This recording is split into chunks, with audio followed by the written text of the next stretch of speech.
Hola a todos, ¿cómo están? Yo soy Fanmerk, yo como ustedes prefieran llamarme, y bienvenidos a un nuevo caso. Prepárense para el caso de la familia Lawson.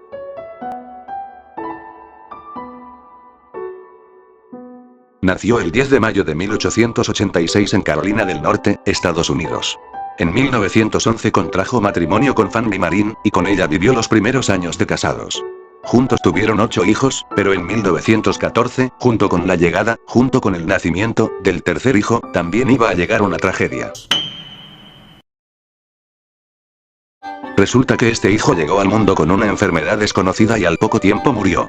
Así fue como en 1918, Lawson decidió darle un giro de 180 grados a su vida y a la de su familia, y en busca de mejores horizontes hicieron trasladarse al área de Sirmanton.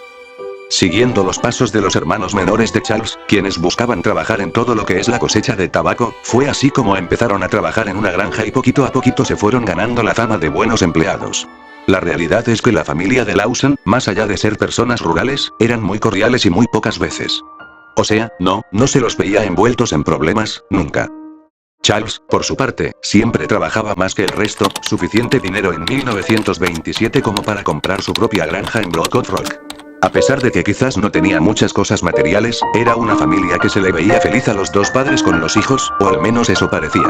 Pero bueno, ahora que ya conocemos a esta familia, pasemos a lo que sucedió en esa Navidad.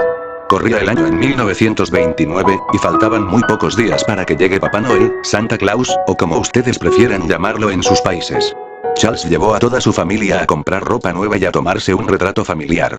A todo esto, Fanny, su esposa, no entendía muy bien por qué quería hacer eso, porque lo primero, no era algo que los granjeros de la época acostumbraban a hacer, y segundo, porque su familia en especial no estaba en una posición para hacerlo, porque abarcó una crisis económica mundial muy fuerte, que por ejemplo en su familia repercutirá de una manera muy grande. Entonces, no era como un lujo que se podía andar, pero lo único que dijo él fue que quería hacerles un regalo navideño a su esposa y a sus 7 hijos.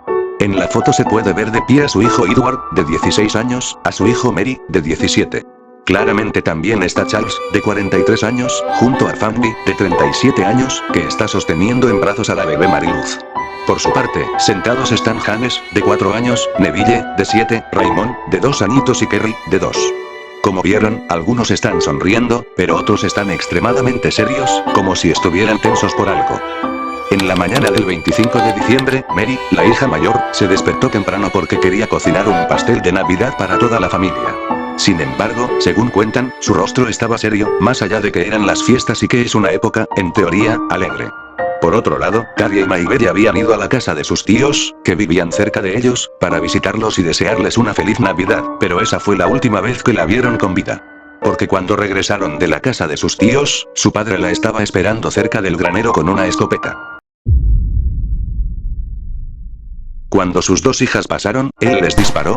No solo eso, sino que se aseguró de que estuvieran muertas golpeándolas varias veces con una piedra.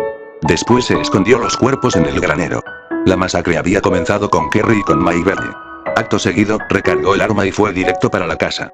Justamente en el porche de la casa estaba su esposa Fanny, y con un disparo fue más que suficiente. Después entró a la vivienda, pero Mary y James y Raymond habían corrido a esconderse, lógicamente, cuando escucharon los disparos, aunque eso tristemente no alcanzó, porque su padre los fue encontrando uno a uno los fue asesinando. Solo quedaban 2: su hijo Arthur y su hija más pequeña, la bebé de apenas 4 meses, Mary Luz. Sin importarle nada, se dirigió a la cuna de su bebé, de su hija de apenas 4 meses, y la golpeó repetidas veces en la cabeza, causándole una fractura del cráneo. Y lo pongo a pensar y no me entra en la cabeza, o sea, no hay forma que me entre en la cabeza. Principal, es tu hija, tiene 4 meses y es una bebé. O sea, obviamente con todos los hijos, pero una bebé es lo más inocente del mundo.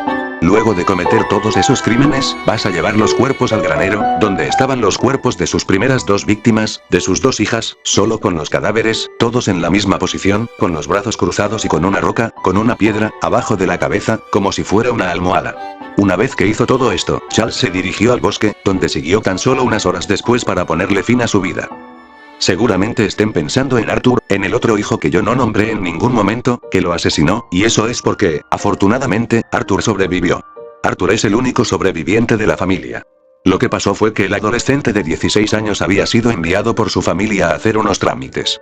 Entonces, cuando pasó toda la masacre, todo lo que pasó, él no estaba, y eso justamente le terminó salvando la vida. Una vez que terminó de hacer todo lo que tenía que hacer, todos los trámites, regresó a la casa, y ahí es cuando encuentra los cuerpos de su madre y de sus hermanos. Como ya les conté, los cuerpos con los brazos cruzados y con una roca abajo de la cabeza. Imagínense por un instante lo que debe haber sido, el chico de 16 años llegar y ver a toda tu familia. O sea, un trauma de por vida. No sé cómo se dice. Y después de eso, obviamente, después de todos los seguimientos, la policía llega a la casa de los Lawson, pero también una multitud impresionante de gente que quería saber qué era lo que había pasado. Y a las pocas horas se escucha un disparo a lo lejos que venía del bosque. Cuando llegaron al lugar de donde provenía el disparo, ahí fue como encontraron el cuerpo de Charles. La policía también encontró varias huellas de zapatos alrededor del cuerpo del hombre, lo que indicaría que seguramente caminó nerviosamente una y otra vez, sin poder creer lo que había hecho, sin poder creer que había asesinado toda su familia. El motivo de las muertes era un incógnito porque, realmente, Charles no era millonario, como sabemos, pero tampoco era que tenía deudas muy grandes como para poder hacer esto. Y acá es donde entraron dos posibles teorías, dos posibles razones de por qué hizo todo lo que hizo. Una de ellas aseguraba que Charles había violado a su hija Mary, de 16 años, entonces, para esconder la vergüenza del incesto y que su familia quedara marcada y que todos se enteraran de ello, decidió asesinar a todos. La otra hipótesis que se manejaba era que el hombre había sufrido algún tipo de accidente unas semanas antes de todo lo sucedido, que le habría provocado un fuerte trauma que lo hizo comportarse de manera errática y de formas muy raras. Pero esta segunda teoría se derrumbó por completo cuando el hospital Johns Hopkins le realizó la autopsia y descartaron cualquier tipo de axia.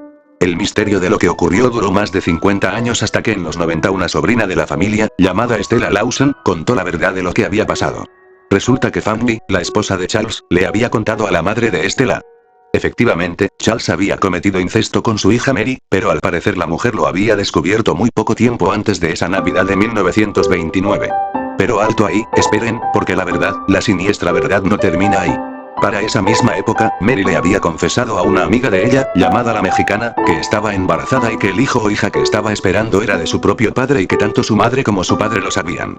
Por otro lado, un vecino que tenían ellos, que se llamaba Samael, también había contado una historia muy similar. Reveló que el padre abusaba sexualmente de su hija y que cuando quedó embarazada, la amenazó a Mary con que si llegaba a contarle a alguien o iniciar una matanza, y por lo visto lo cumplió. Por su parte, el funeral de la familia fue todo un espectáculo para todos los habitantes de Germantown. Asistieron cientos de curiosos acompañando a los cercanos de la familia, hasta el día de hoy que siguen siendo turistas a las tumbas. Algún tiempo después de todo lo que pasó, el hermano de Charles convirtió la casa en un centro de atracción turística, porque todo el mundo quería saber cómo había sido la escena del crimen, cómo era todo. Por ejemplo, en la cocina estaban exhibidos los ingredientes que había estado usando Mary en el momento de hacer el pastel para su familia y estaba todo exhibido ahí. Con el tiempo, la casa fue derribada. Sin embargo, hay muchas personas que aseguran que el terreno quedó maldito y que los fantasmas, los espíritus de los niños, siguen por ahí. Y hasta acá llegó este caso navideño. Les dije que era bastante turbio. Realmente es una locura pensar, bueno, es lo que digo siempre, es pensar como alguien. Cuando son los casos así de familias, es como que no me entra en la cabeza. Me gustaría mucho saber su opinión, qué piensan de este caso, qué piensan de todos los comentarios, y también si tienen más casos que les gustaría que yo cuente, me lo pueden decir también en los comentarios. No había una sombra, y les juro que bien he sentido una sombra. Bueno, y para finalizar, no se olviden de que hay muchos más casos de Canadá para que los puedan ver. Les voy a dejar ahí en la i una lista de reproducción donde pueden ver todos, así como en un maratón. Tampoco se olviden de darle like al vídeo, suscribirse al canal, obviamente, y activar la campanita para recibir notificaciones cada vez que subo un vídeo nuevo. Tengo muchas necesidades de ustedes. Pueden seguirnos, podemos estar mucho más en contacto donde pueden ver.